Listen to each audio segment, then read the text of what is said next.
first order of business, which is the swearing-in ceremony of Dr. Rodney Trice. Where?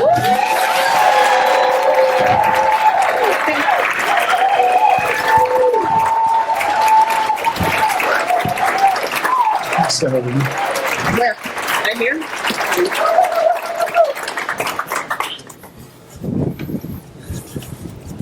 So I was just pressed into duty here about 30 seconds ago. And this is a great honor to swear in Dr. Trice. And I'm going to read you and you can repeat after me. So I, Rodney Trice, do solemnly swear. I, Rodney Trice, do solemnly swear that I will support and maintain the Constitution and laws of the United States. that I will support and maintain the Constitution and laws of the United States and the Constitution and laws of North Carolina, and the constitutions and laws of North Carolina, not inconsistent therewith, not inconsistent therewith, and that I will faithfully discharge the duties of my office and that I will faithfully discharge the duties of my office as superintendent of the Chapel Hill Carrboro City Schools, so help me God. as superintendent of the Chapel Hill Carrboro City Schools, so help me God. Congratulations, Dr. Thank you.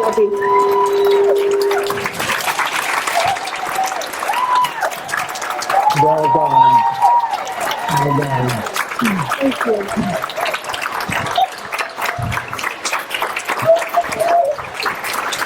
Congratulations.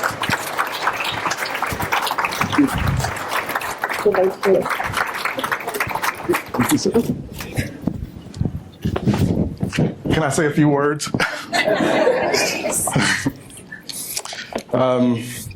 Wow. Let me gather myself. I just want to say thank you for being here tonight. To our elected officials, our district staff, see you over there, our community partners, clergy, educators, but most importantly, our families and students. I'm deeply grateful for your presence, but also your trust. To my own family, my parents, Bert and Mary Trice, all the way from Michigan.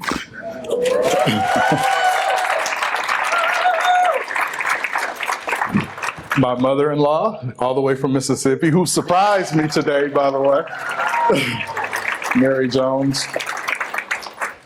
To my sister and brother-in-law, April and Nate Coulter.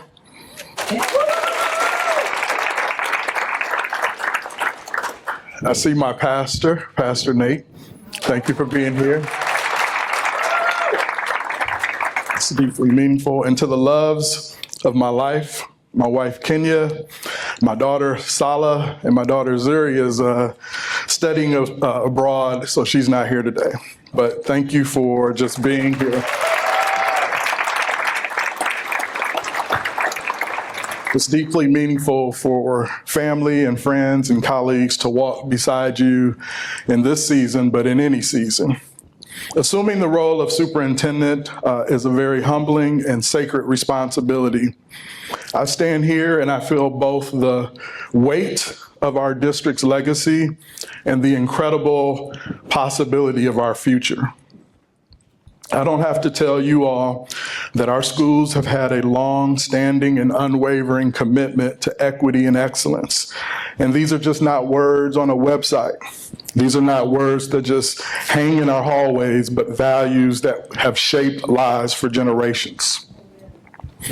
They are promises that we've made and promises we must keep moving forward. I'm grateful to have had a part in some of the most transformative years in Chapel Hill Carrboro City Schools under the leadership of Dr. Peterson.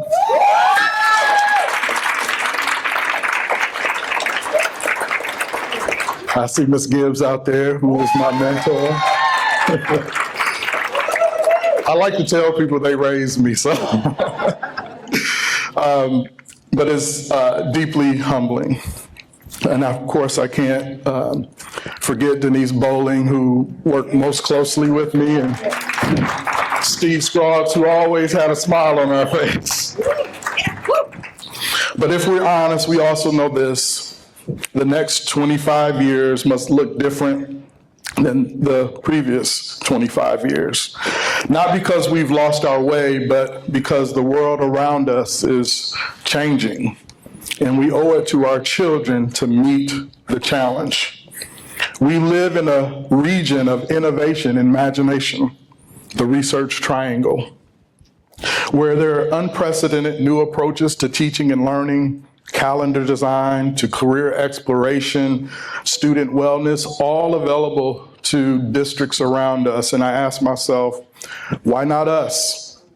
Why not here? Why not now? Our students deserve nothing less. A reporter recently asked me, what do I want my administration to be known for? And I said, well, let me just make it through the first week on the job. No, but in truthfulness, I know. I want every student who graduates from the Chapel Hill Carbondale City Schools to have the most post-secondary options available to them upon graduation, not among the fewest.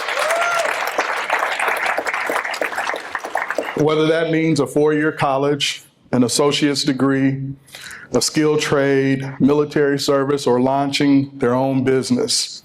I want our students to leave us prepared and empowered to choose from a multitude of paths.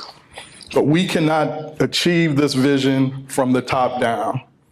Real progress comes when people feel ownership, when teachers have the time and space and voice to shape the profession they love, when students are partners, not passengers in their education, and when parents and caregivers feel they are heard, seen, and invited to help shape the way forward. In other words, we move together. We do not move alone. As we move, we also must remember where we came from. There are lessons that we must carry with us, even lessons that were learned in this very place, Lincoln High, a place where Black students during segregation were educated with dignity, discipline, and pride, even when a system denied them equal funding and fair treatment. A little over 10 years ago, I remember David Mason talking to a group of our high school students and also other students from around the country about the legacy of Lincoln High. And he wanted them to know that the legacy was just not about overcoming adversity. It was about excellence that was already present in its students. Excellence that was cultivated, that was lifted, and that was passed on. These are the lessons we must carry with us to our future. So tonight, as I take on this role, I do so with great hope because I know the brilliance of our students. I know the dedication of our educators and the deep love this community has for its schools. And so I do so with one guiding belief. From here, right here in Chapel Hill, Carbondale, anything is possible if we move together. So let's get to work. Thank you.